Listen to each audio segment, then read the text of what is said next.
I first met Tunisian vocalist, songwriter, and composer Emel Mathlouthi, aka Emel, in 2015 at an iconic global music festival held every January in New York City called Global Fest. I was there performing with the Nile Project, and she was there as a solo artist that had burst onto the international touring scene in the past few years. Backstage and fresh off our sound checks, me and Emel ran into each other by the snack table, where one of the festival producers introduced us quickly as they breezed through the room.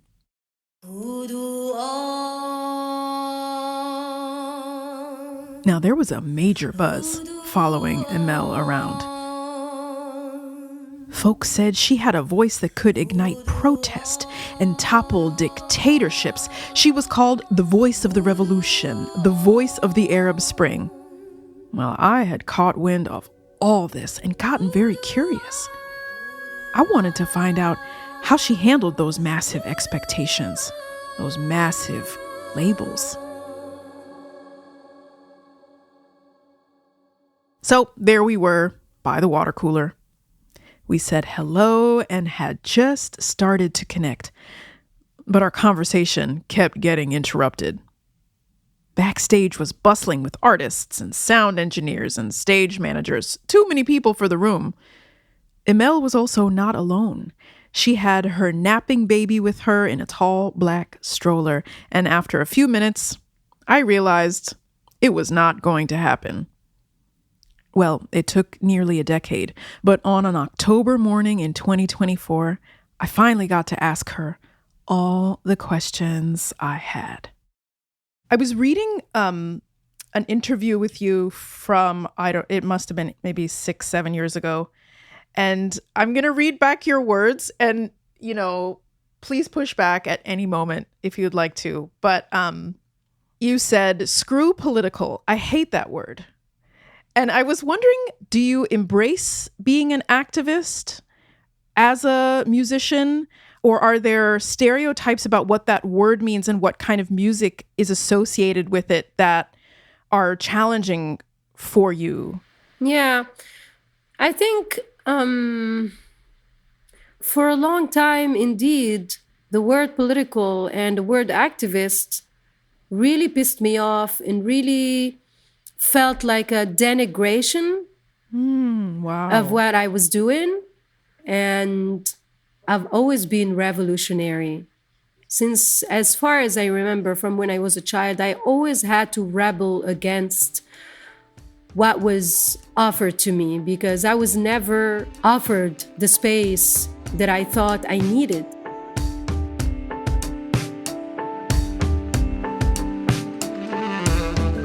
I've been called a lot of things, but I cannot imagine what it feels like to be called the voice of the revolution.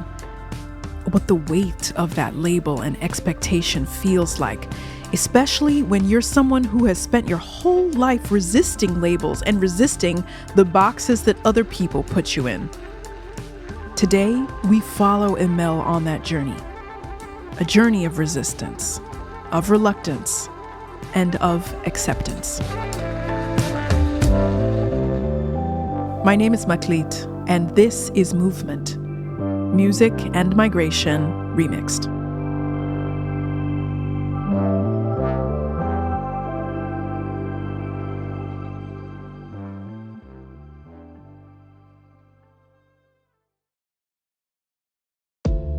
What's up, y'all?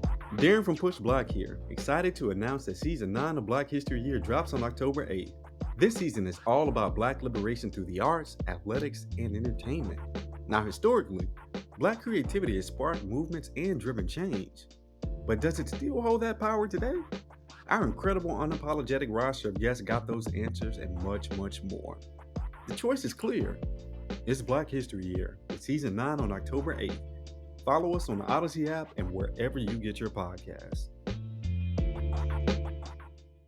We will get to the story of the Tunisian Revolution and the long shadow it has cast over Emel's career. But I want to honor the wholeness of Emel. Emel is the kind of person who asks why things have been done a certain way and is fully prepared to imagine and enact other possibilities, even conventions she's gone along with for years. And this trait illustrates itself perfectly on her newest album, Umra, spelled simply M-R-A. I was wondering if you could tell us about the album, Umra, and why it was important to create this project entirely with women collaborators. So I started thinking of making a new album. And at the time, the record label wanted me to work with this guy that I wasn't really convinced of. And then all of a sudden, I had the realization that why does it have to be a guy every time? Right. And I mean, I love all the guys that I worked with, and I just felt angry at myself that I didn't have the same relationship with women. As that realization unfolded in Emel's mind, it quickly became more than a personal frustration. This went deep. We grew up so much with that idea that women, cannot work together. Women are rivals. It's great to be the only girl.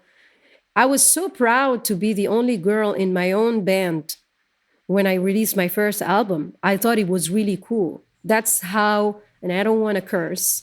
It's okay. That's how bad. And this was only 10 years ago. So it was like a lightning flash on that call with your manager where it kind of clicked into place. Yeah. And I told her, you know what? I think the best way out of this is to tell them, well, I want to work with a woman. Right away, her manager, who is also a woman, had doubts about the idea. She kept saying, but you're not going to work with a woman just to work with a woman. And I remember that sentence also gave me deep discomfort, because if I hadn't decided that I would work with a woman, I would have given up.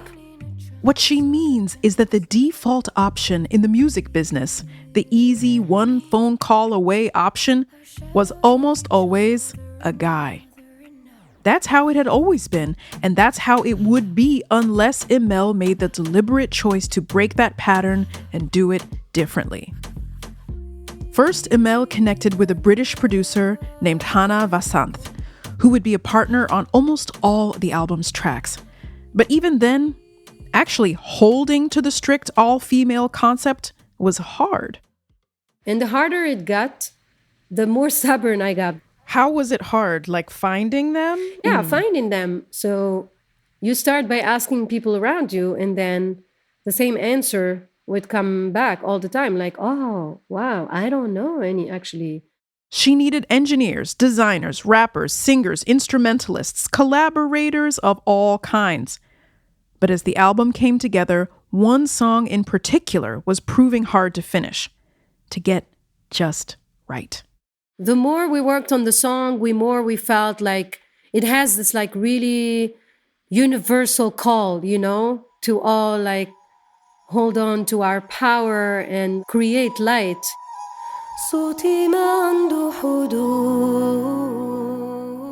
And that's where we started wanting to have horns and, more layers of strings. And that's where we got stuck. More strings, more horns, more layers, meaning more players. And I remember towards the end of the process, I was working with Hannah, and, we needed someone to do it fast. And every now and then she kept saying, you sure we can't cheat? Because I know a guy that can do this, in no time. Wow. And this happened a few times. And I would sit back and reflect. But I didn't think it was okay that we didn't have at least one woman, each one of us in our circle. That, so it's that complicated. I mean, it's not complicated, but it's that complicated to find women, to work with.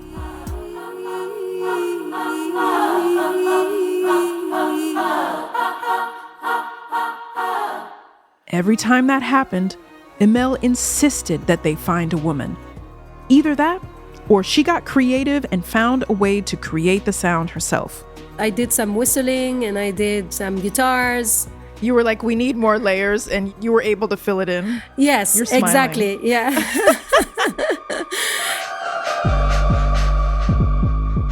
The finished album features 30 different women. Emel doesn't know of another album like it of this scale, where every aspect of the creation was female. I am a soldier, I am a fighter, I am a bullet. I am a soldier, I am a fighter, I am a bullet. Emel told me that creativity is genderless, that music does not sound one way or another just because it was created by women. But there was a quality to the process itself that she had not experienced before, and that process almost certainly changed the final sound of the record. I really loved the way my creation and my ideas were taken and then implemented. I really felt really uplifted all the way in ways I haven't felt before, for sure. And I kept telling myself, wow, I really feel the real meaning of sisterhood.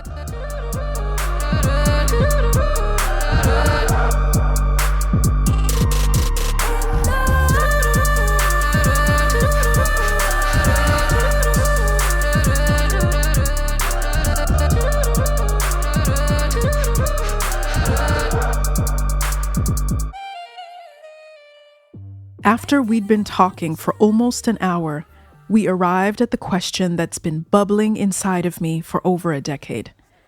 I wanted to ask her about this moment in 2011.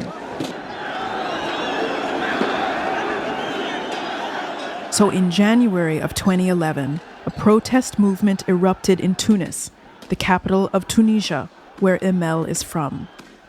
This was the very beginning of the Arab Spring, before people were even calling it that. Emel was actually in France at the time because the dictatorship in Tunisia had banned her songs from the radio. But she returned to Tunis during those protests, then found herself at the center of them. Are you tired of it? Are you tired of being asked for the moment where you became the voice of the Tunisian revolution? Well, you... Tell me the truth. Now you're getting me at my good moment. And I think it's very smart of you as an interviewer to bring it at this point, because I think that's what it's all about. And I'm going to tell you an anecdote. So I got an interview on NPR, All Things Considered.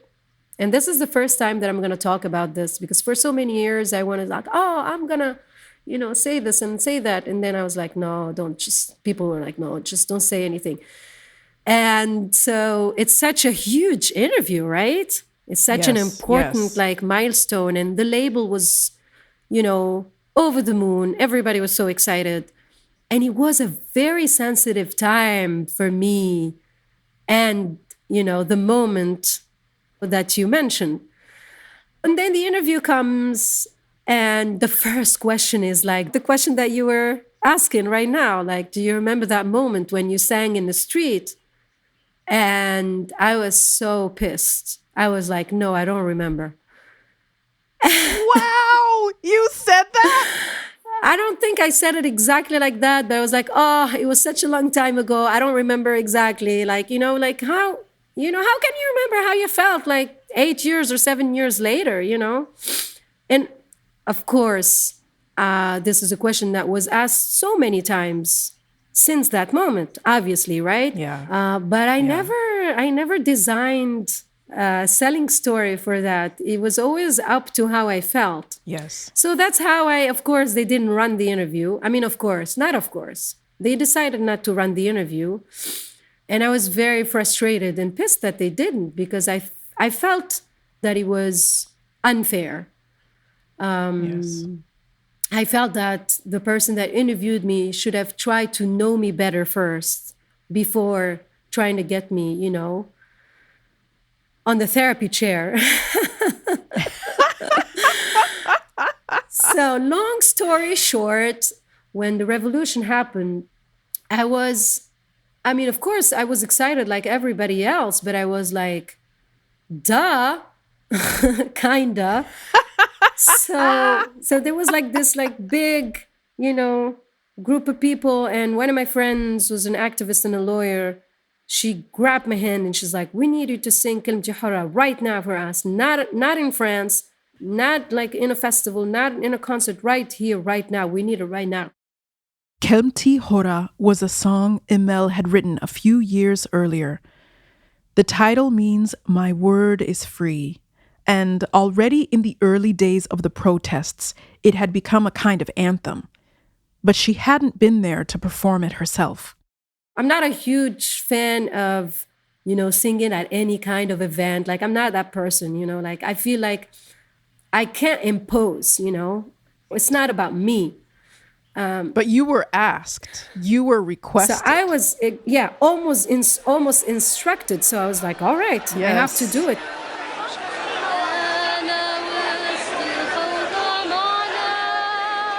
And then I started singing, and words and melodies flow, from my voice.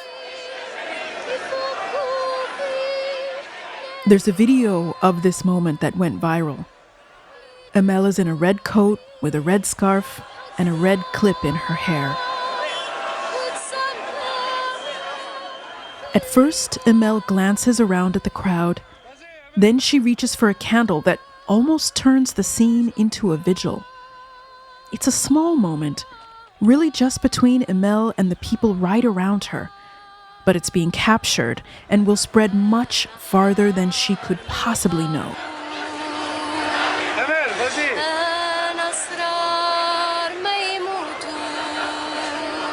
And I don't know, like, it was such a fast and strange and intense moment. And I just like sang from my heart, and then I left. Just hours later, the president of Tunisia fled the country. A dam had broken, and Emel's voice would be part of the soundtrack for everything that followed.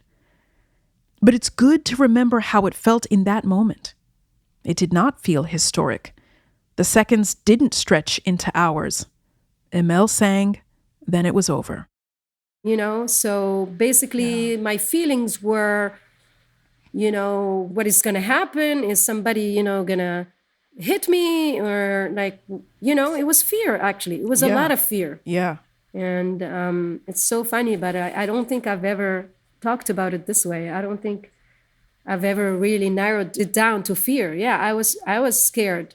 But at the same time, I can see how people look at it and see like, wow, that was so empowering. And so, you seemed like very confident. And that's where music is powerful, because it gives you those invisible wings, no matter what the circumstance, you have your invisible armor.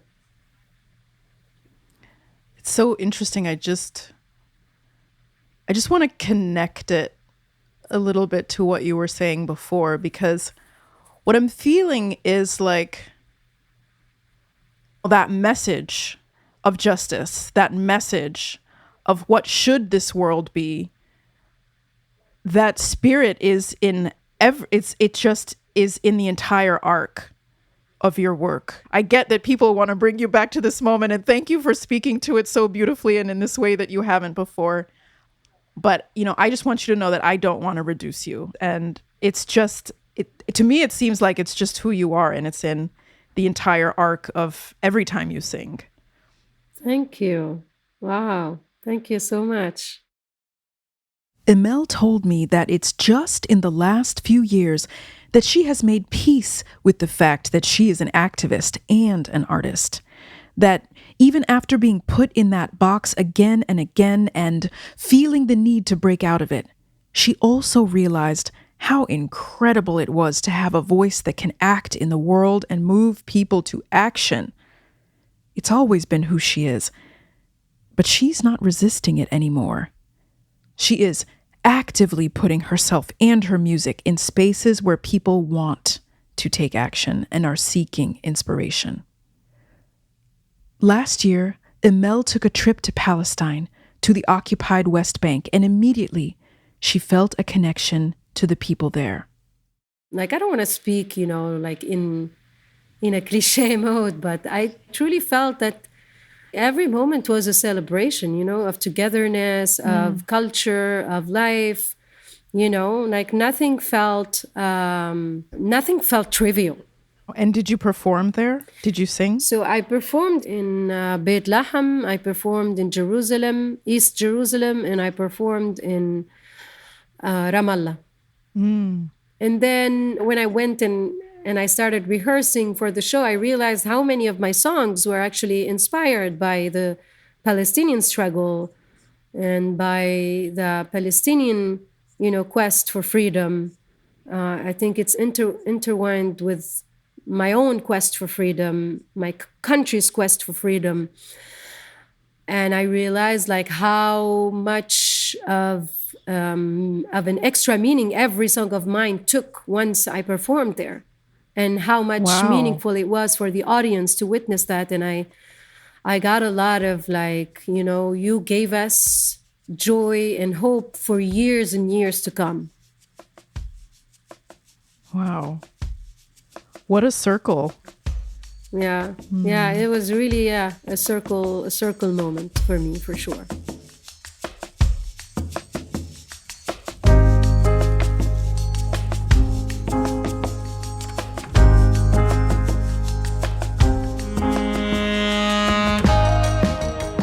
Emel's new album is called Umrah, and you can find it wherever you listen.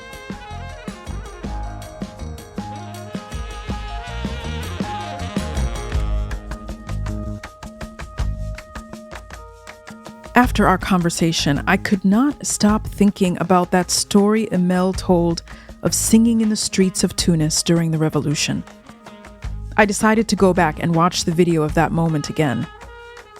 When she first started to sing, she looked hesitant, unsure, her eyes darting side to side.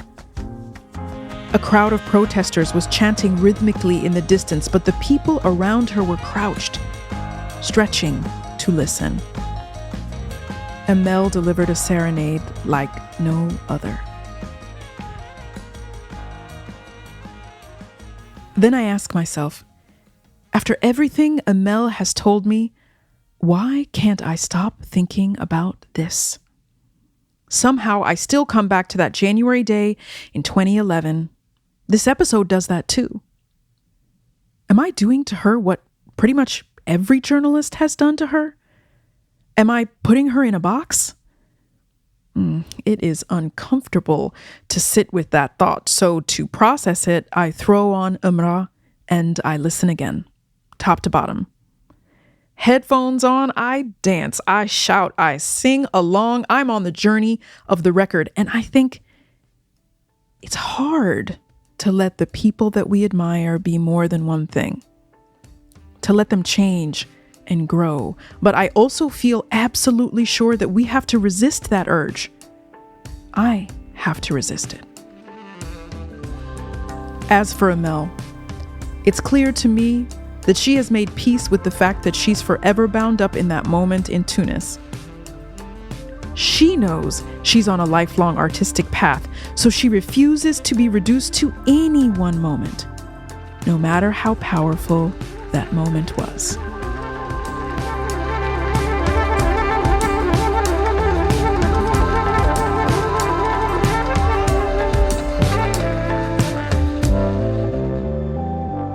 Movement is produced by Ian Koss and myself, Meklit.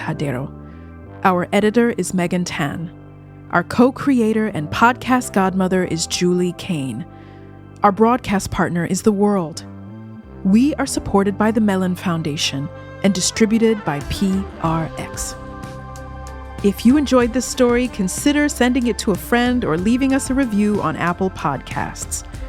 Believe me, this stuff really does help people find the show. And if you happen to be curious about my albums or performances, you can learn more at mutlitmusic.com. Movement will be back with new episodes every other Tuesday through the fall.